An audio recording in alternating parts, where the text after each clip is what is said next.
BJP को बड़ा झटका है। चुनाव से पहले नरेंद्र मोदी की सरकार पर संकट के तलवार लटक रहे हैं। सीधे तौर पर मुश्किलों में अब अमित शाह और नरेंद्र मोदी दिखेंगे, क्योंकि सुप्रीम कोर्ट में बड़े ही फैसले होने जा रहे हैं। सुप्रीम कोर्ट ने सीधे तौर पे कह दिया, एक दिन का मोहलत देते हैं, 12 मार्च की शाम तक सारी रिपोर्ट चाहिए। एसबीआई के हाथ पांव फूले हुए हैं।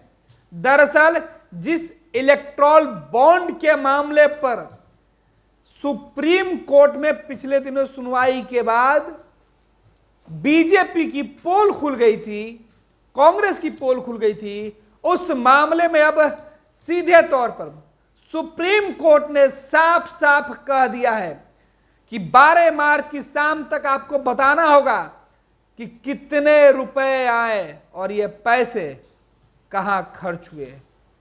एसबीआई से पूछा गया है कि लिफाफा में बंद करके सभी दस्तावेज सुप्रीम कोर्ट को सौंपा जाए।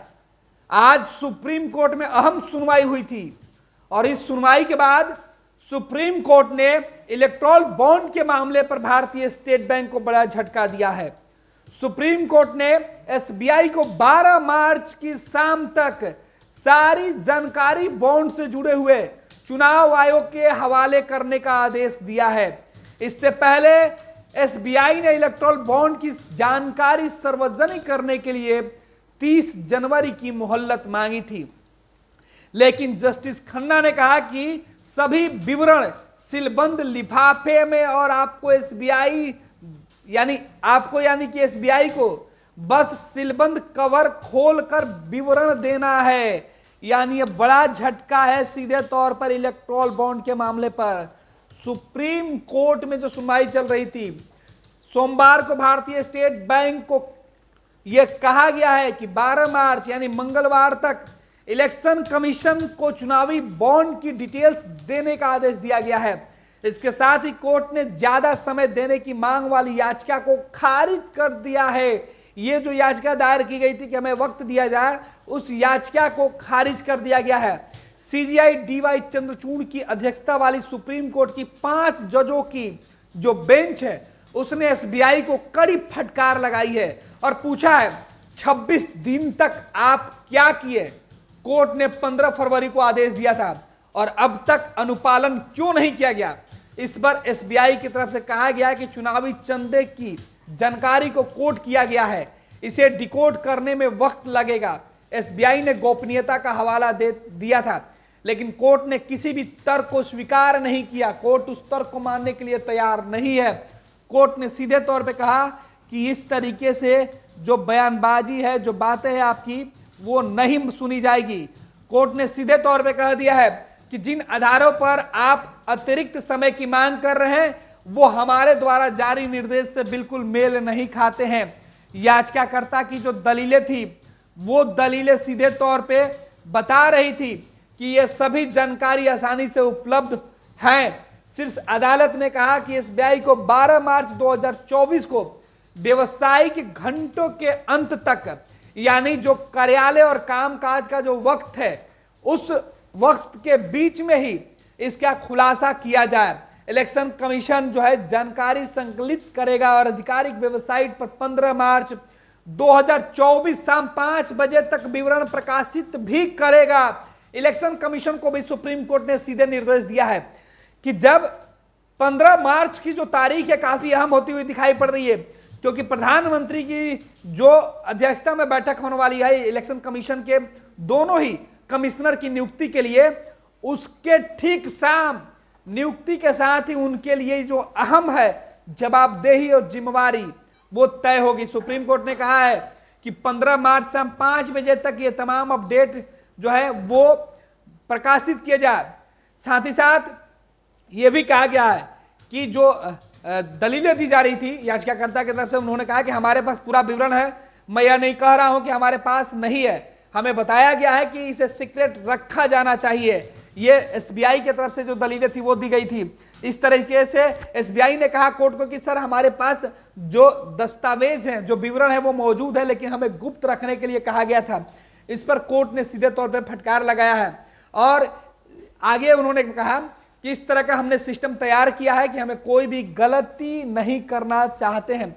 हमने एक सिस्टम डेवलप किया, एसबीआई की तरफ से दलील थी कि हमने एक सिस्टम डेवलप किया है जिसमें किसी प्रकार की कोई गलती नहीं हो। इसके पहले एसबीआई ने यह भी कहते हुए अतिरिक्त समय की मांग की थी कि उसे 217 चुनावी बॉन्डों की बिक्री से संबंधित जानकारी और डिकोड करना है, यानी 22,217 जो चुनावी जो बॉन्ड थे, इलेक्ट्रोल बॉन्ड, उसकी जानकारी को डिकोड करना था, इसलिए हमको समय चाहिए था।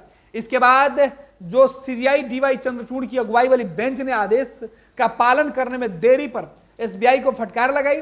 बेंच ने कहा कि हम एसबीआई को नोटिस देते हैं कि अगर वह इस आदेश में बताई गई समय सीमा के भीतर निर्देशों का पालन नहीं करती है तो यह अदालत जानबूझकर अवज्ञा के लिए उनके खिलाफ कार्रवाई कर सकती है।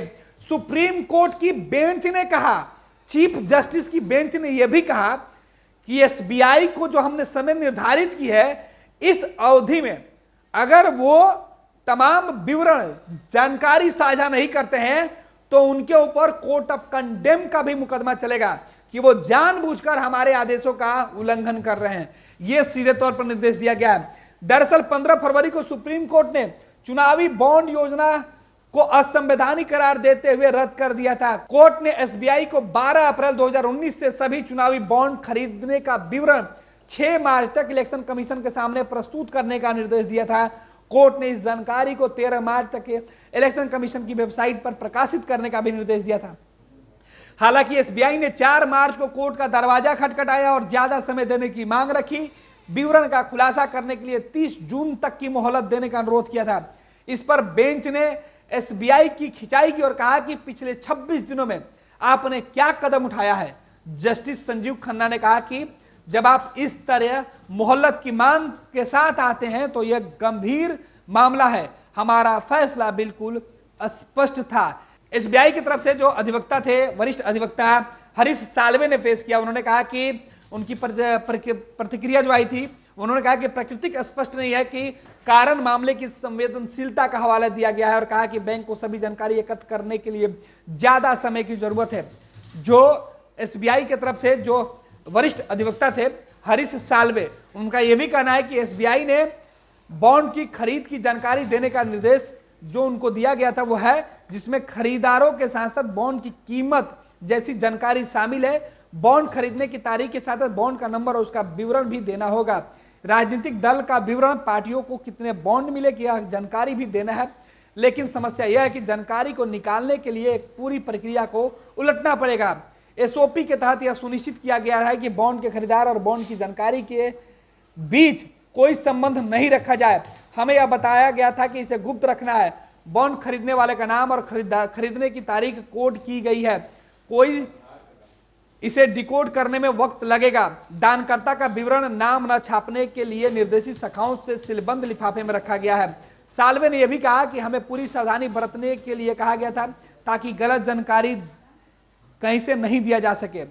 तो इस तरीके से आज सुप्रीम कोर्ट में यह पूरे मामले पर सुनवाई हुई। दूसरी तरफ मुख्य न्यायाधीश डीवाई चंद्रचूड़ ने कहा कि आप कहते हैं कि विवरण सीलबंद कवर में रखा गया है और मुंबई शाखा में जमा है।